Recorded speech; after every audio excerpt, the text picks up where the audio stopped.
Hello students, today in this video I am going to discuss about the Bohr's model of atom. तो बेटा देखो Bohr's model का जो atom था उसने हमें बहुत सारी डिफरेंट चीज़ें बताई। सबसे इम्पॉर्टेंट वाली चीज़ जो थी वो ये था कि न्यूक्लियस जो है वो सेंटर में है और जो इलेक्ट्रॉन्स होते हैं वो इस न्यूक्लियस के चारों तरफ सर्कुलर ऑर्बिट्स में घूमते हैं। ये एक नया कंसेप्ट था जो बोर ने दिया हमें। तो वही पॉस्टुलेट्स हम लोग यहाँ पे डिस्कस करते हैं एक एक करके। तो जो हमारे इम्पोर्टेंट पॉस्टुलेट्स हैं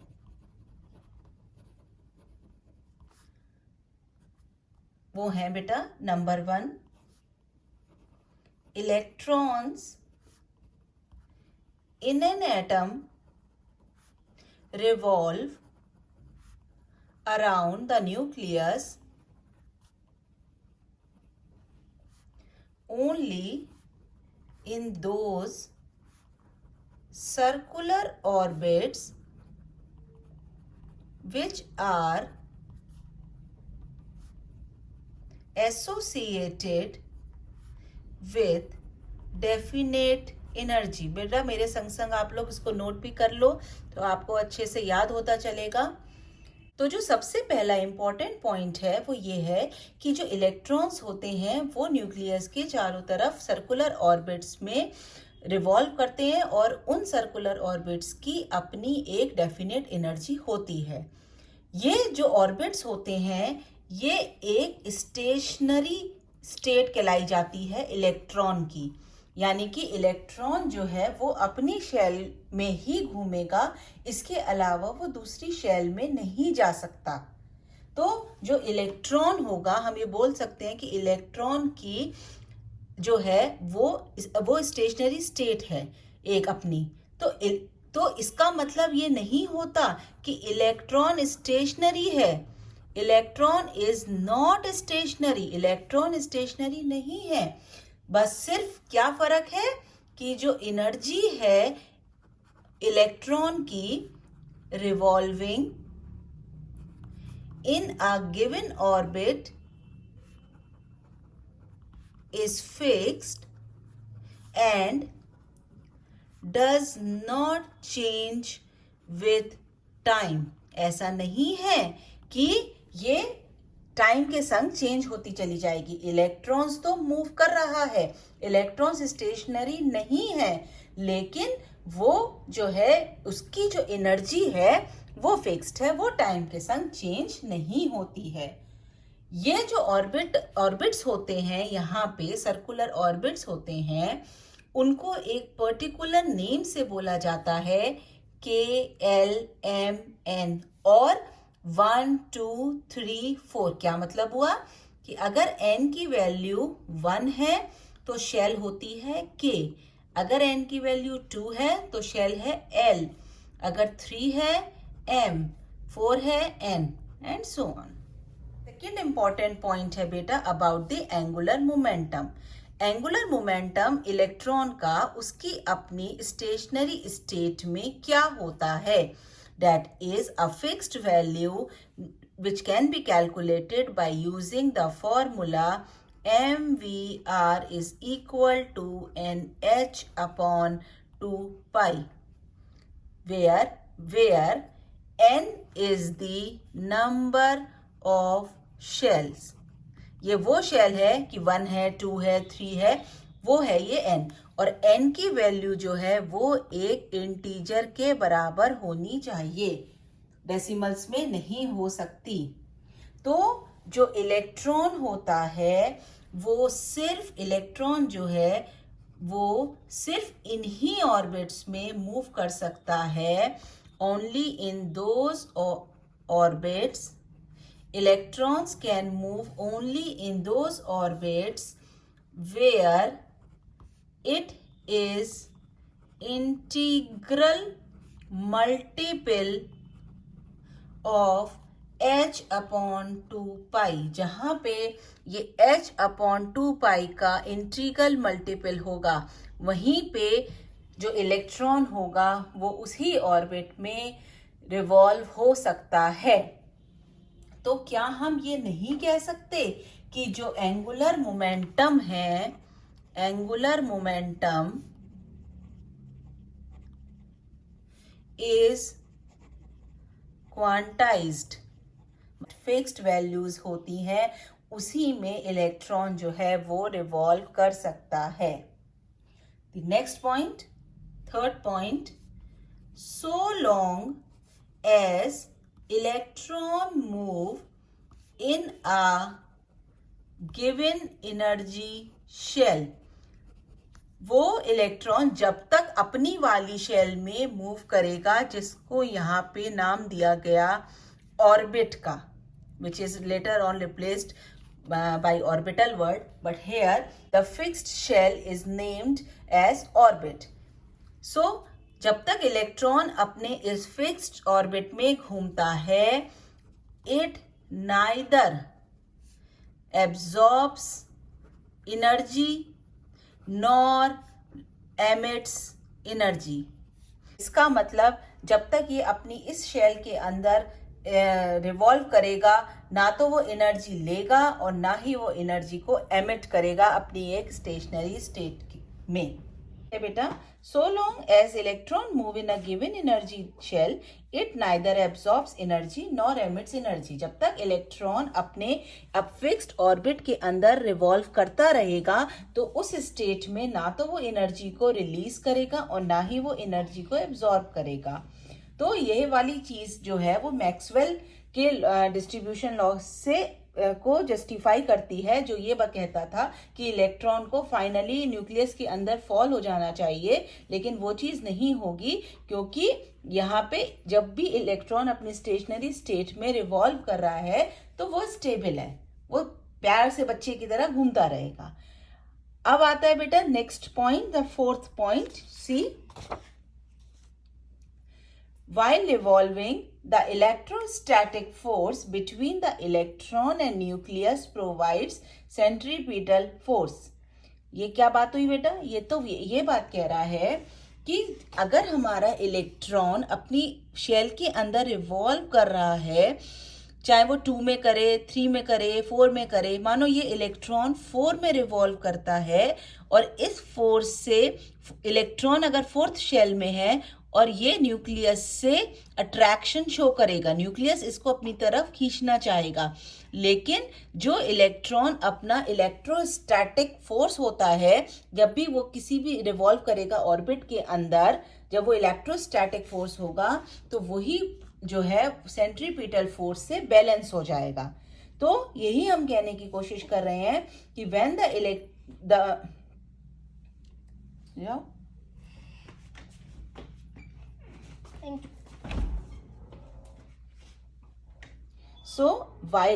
the fourth point is, while revolving, the electrostatic force between electron and nucleus provides centripetal force.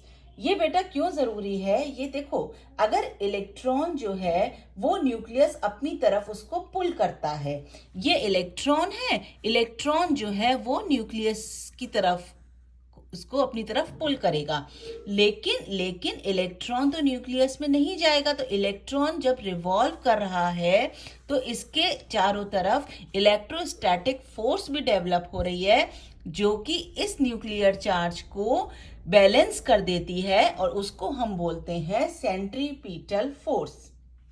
तो हम ये कह सकते हैं बेटा कि electrostatic force is equal to the centripetal force.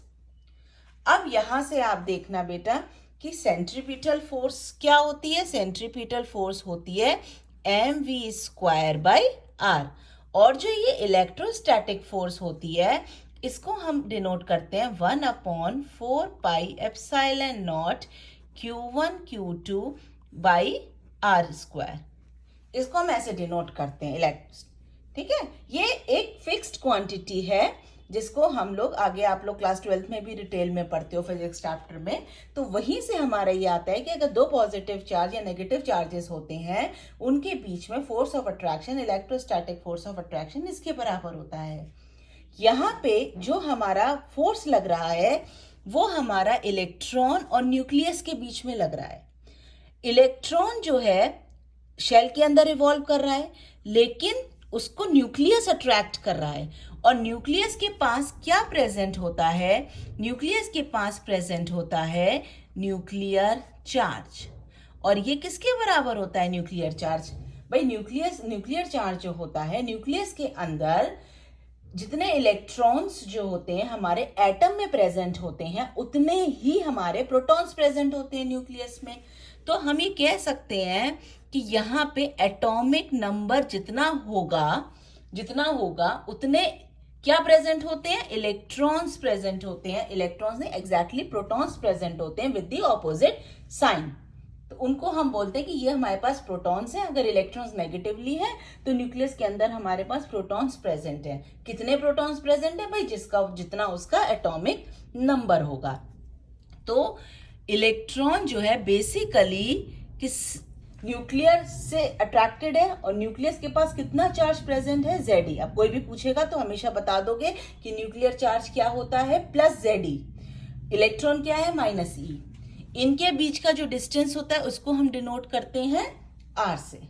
तो यही चीज हमने यहाँ पे लिखी। तो अब ये जो फॉर्मूला होगा ये क्या हो जाएगा? 1/4πε0 E इंटू Ze। एक का चार्ज इलेक्ट्रॉन का multiply by the charge of the nucleus divided by R square. ये किसके बराबर है? mv²/r के बराबर। देखो बेटा, जब हमने यहाँ से बोला इलेक्ट्रोस्टैटिक फोर्स बराबर होता है सेंट्रीपिटल फोर्स के, तो हम इन दोनों को इक्वेट कर दें आपस में, तो ये आ जाएगा 1/4πε0 Ze² लिख सकते हैं, divided by R² is equal to mv²/r। अब देखो, अभी हमने पीछे पढ़ा कि हमारे पास जो अभी हमने पढ़ा कि एंगुलर मोमेंटम किसके बराबर है? mvr is equal to nh/2π। तो इसको हम ऑपोजिट भी लिख सकते हैं, nh/2π is equal to mvr। This is our equation number 1, this is our equation number 2। कुछ नहीं करना, कुछ नहीं घबराना, सिर्फ आपको इक्वेशन 1 का स्क्वायर करके 2 से डिवाइड कर देना है, डिवाइडेड बाई इक्वेशन 2। तो आप देखो बेटा, इक्वेशन 1 का स्क्वायर कर रहे हैं हम, that will be n² h²/4π² is equal to m² v² r² divided by 1/4πε0 Ze²/r² is equal to mv²/r। अब सिर्फ जल्दी जल्दी से इसको देखो क्या क्या चीजें हमारी इसमें से कट सकती हैं। 4 से 4 चला गया, पाई से पाई चला गया, इसके अलावा यहाँ देखो m से m गया, v² से v² कट गया, ये हमारा ऊपर आ गया है ना। तो अब इसको जरा रीअरेंज करके फॉर्मूला लिखते हैं। देखिए बेटा, सिंपल है, कुछ नहीं करना हमें, सिर्फ ये हो जाएगा बेटा n²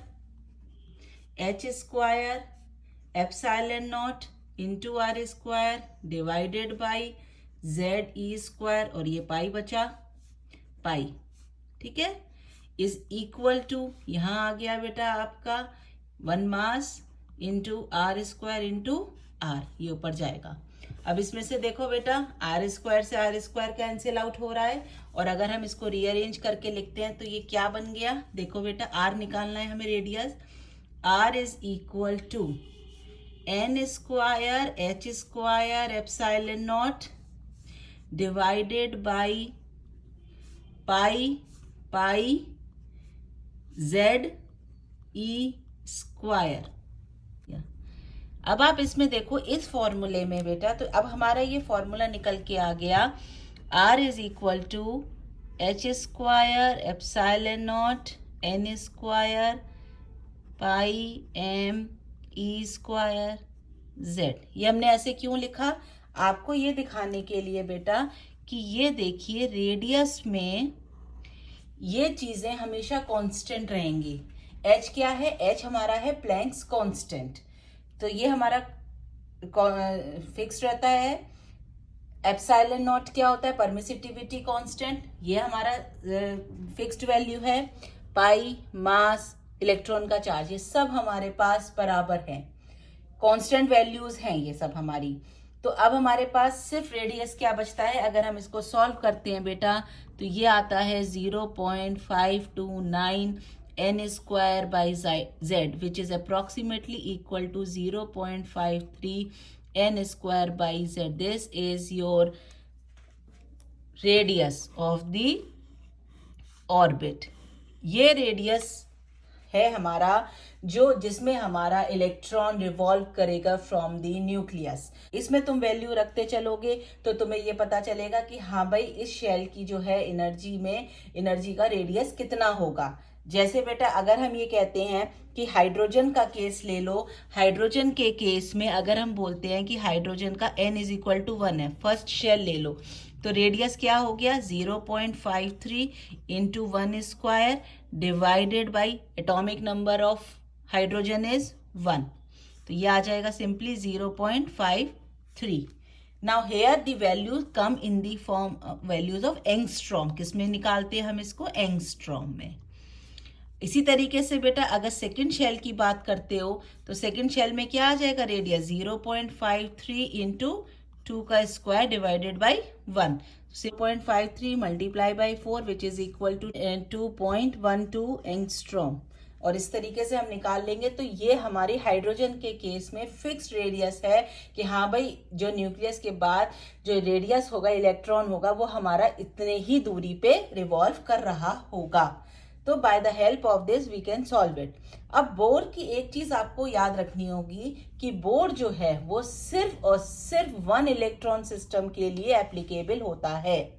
ये चीज सबसे इंपॉर्टेंट है, सबसे इंपॉर्टेंट है, आप इसको भूलना नहीं कि जो बोर का सिस्टम है वो सिर्फ और सिर्फ 1 इलेक्ट्रॉन सिस्टम है। जहां पे भी 1 इलेक्ट्रॉन प्रेजेंट होगा वहां पे बोर्स एटॉमिक मॉडल लगता है। अब बेटा रेडियस निकाल लिया, उसी तरीके से हम लोग कैलकुलेट करते हैं velocity. V is velocity, velocity हम कैलकुलेट करेंगे mvr is equal to NH upon 2 pi वाले फॉर्मूले से।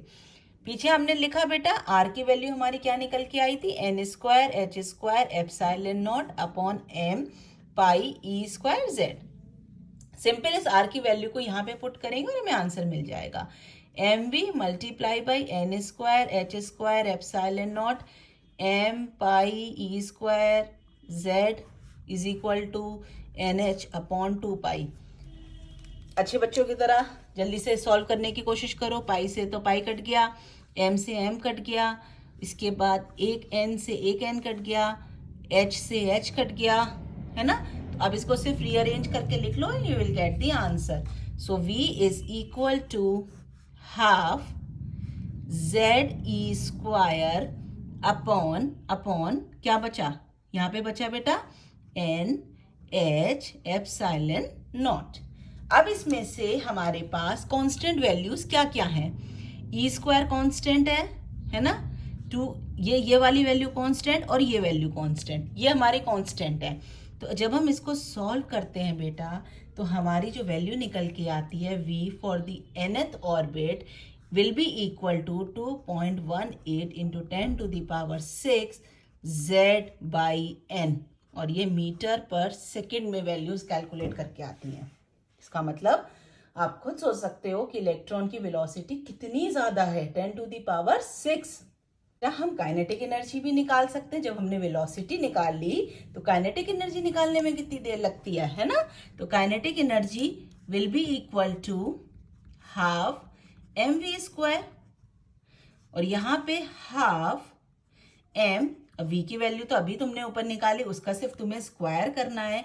तो देखो बेटा 1/2 ZE square upon NH epsilon not का स्क्वायर। तो इसको जब आप सॉल्व करोगे 1/4 मल्टीप्लाई बाय 1/2 1/8, ये हो जाएगा m ZE स्क्वायर e की power 4 divided by n square h square epsilon naught square. इसमें से हमारे पास क्या कांस्टेंट हो गया, 1/8 m e की power 4 h square epsilon not, और यहाँ बचा z स्क्वायर n स्क्वायर, है ना। तो यहाँ पे बेटा ये देखिए ये वैल्यू हमारे पास कांस्टेंट हो गई। जब हम इसको सॉल्व करते हैं तो जो काइनेटिक एनर्जी आती है वो आती है बेटा 13.6 Z square N square electron volt. क्या निकल के आई? Electron volt. काइनेटिक एनर्जी तो हमारी आ गई 13.6 जेड स्क्वायर एन स्क्वायर पर इलेक्ट्रॉन वोल्ट। तो अब हमें इसकी पोटेंशियल एनर्जी भी निकालनी होती है जी। तो जब हम पोटेंशियल एनर्जी निकालेंगे, ये रेडियस का फॉर्मूला क्या था हमारे पास? N square H square epsilon naught m pi square ई स्क्वायर जेड। तो पोटेंशियल एनर्जी जो होती है वो किसी भी इलेक्ट्रॉन और न्यूक्लियस के बीच लगेगी। न्यूक्लियस क्या है यहाँ पे? जेड न्यूक्लियर चार्ज, और इनके बीच का डिस्टेंस है आर। तो पोटेंशियल एनर्जी बराबर होती है 1/4 pi epsilon naught Q1 Q2 by R. यहाँ पे Q1 क्या है हमारा? ई इलेक्ट्रॉन, तो 1/4 पाई एप्सिलॉन नॉट ई। अब यहाँ पे लेते हैं इसका चार्ज, तो minus E multiply by Z E. Potential energy में चार्ज बहुत इंपॉर्टेंट है, पॉजिटिव या नेगेटिव। तो इलेक्ट्रॉन है नेगेटिव और न्यूक्लियर चार्ज है positive, divided by R. R की वैल्यू क्या है? ये वाली। तो लगाइए बेटा, N square H square epsilon naught multiply by M pi square E square Z. अब आप इसको जरा मल्टीप्लाई करोगे बेटा तो देखो, एक पाई से तो एक पाई कट गया और तो कुछ नहीं कटा है। तो अब हम इसको लिखते हैं, तो ये आ गया बेटा माइनस जेड स्क्वायर ई की power 4 M divided by 4 epsilon naught square H square N square. अब आप यहाँ पे और इसके फॉर्मूले में देखो बेटा, सेम है, लेकिन फर्क क्या है? ये डिनोमिनेटर में 8 है, ये क्या है? 4। तो अगर हम इसको 2 से मल्टीप्लाई कर दें न्यूमरेटर में और डिनोमिनेटर में, तो देखिए क्या बनता है। ये बनेगा बेटा 2 times minus m Z square ई स्क्वायर ई की पावर 4 सॉरी डिवाइडेड बाई, यहाँ पे आ गया बेटा, ये आ गया 8 epsilon naught square H square N square. तो अब आप देखो बेटा, इसकी टर्म क्या क्या थी हमारे पास? m कांस्टेंट है, इसको z को हम यहाँ लिखने की बजाय हम यहाँ लिख देते हैं जेड स्क्वायर, तो हमें निकालना आसान हो जाएगा। तो यहाँ देखो बेटा, ये जो टर्म है हमारा, ये क्या है? This is your kinetic energy, और इसकी वैल्यू हमारे पास क्या थी? 13.6। तो ये हो गया बेटा -2 into 13.6 Z square upon N square. क्या आ गई? Potential energy. तो आप ये फॉर्मूला देख के कह सकते हो बेटा कि पोटेंशियल एनर्जी जो है वो काइनेटिक एनर्जी के 2 टाइम्स है, बट बेटा नेगेटिव साइन। तो अब हम टोटल एनर्जी भी निकाल सकते हैं, है ना? तो टोटल एनर्जी क्या हो गई? टोटल एनर्जी होती है बेटा kinetic energy plus potential energy. Kinetic energy है 13.6 जेड स्क्वायर एन स्क्वायर, ये भी इलेक्ट्रॉन वोल्ट में आएगी, plus minus 2 times 13.6 Z square N square electron volt.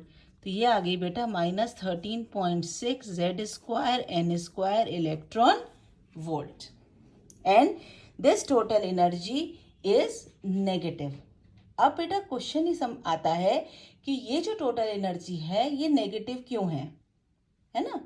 तो देखो बेटा, समझो, हमारे पास जब भी न्यूक्लियस होता है, ठीक है, न्यूक्लियस इलेक्ट्रॉन को अट्रैक्ट कर रहा है और इलेक्ट्रॉन इसके चारों तरफ घूम रहा है।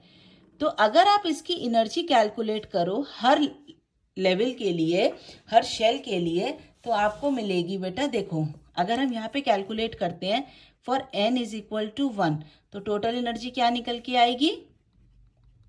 -13.6 इलेक्ट्रॉन वोल्ट।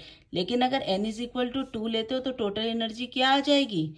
n का 4, यानी कि -13.6 डिवाइडेड बाई 4, क्योंकि z तो 1 है, क्योंकि ये हाइड्रोजन एटम के लिए कंसिडर करते हैं या वो स्पीशीज के लिए कंसिडर करते हैं जिसमें हमारे पास सिर्फ एक ही इलेक्ट्रॉन प्रेजेंट होता है।